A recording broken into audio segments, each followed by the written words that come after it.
Alors sur le référentiel, j'en parle là parce que tous les métiers qui ont voulu se professionnaliser, ils ont voulu être reconnus socialement parlant. Et la référentialisation, c'est la manière qu'a une profession d'être reconnue au niveau d'une société. Ce n'est pas simplement un outil comme ça qu'on voit à chaque fois. Alors on connaît bien ça effectivement dans l'enseignement professionnel. Tous les métiers qu'on a se référentialisent, sont écrits en référentiel, mais c'est une manière que les plombiers puissent être reconnus, que telle ou telle profession puisse être reconnue au niveau national. Et avoir fait un référentiel enseignant, c'est à partir du moment où on a voulu que le métier d'enseignant puisse être reconnu par une société.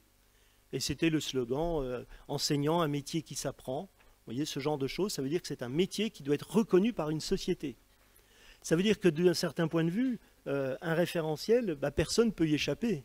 Il s'impose à chaque enseignant de toute manière, et parce qu'effectivement c'est un engagement social derrière ce référentiel.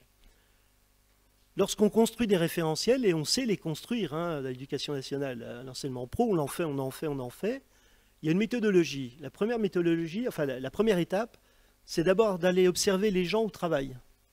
On va les observer au travail, on identifie des situations professionnelles, des activités professionnelles, et après seulement on écrit des compétences. Il y a un petit bug sur le référentiel enseignant, c'est qu'on a commencé par écrire les compétences. C'est juste la petite distorsion. Mais pourquoi? Parce que c'est le système.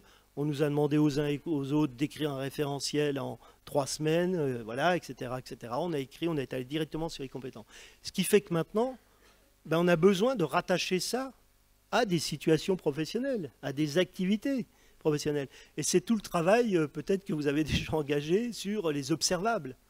Et on voit bien que ce qu'il y a derrière les observables, derrière tout ça, c'est qu'on a envie de raccrocher ces compétences à des choses qu'on rencontre, je veux dire, dans la vie de tous les jours, dans la classe, etc. etc.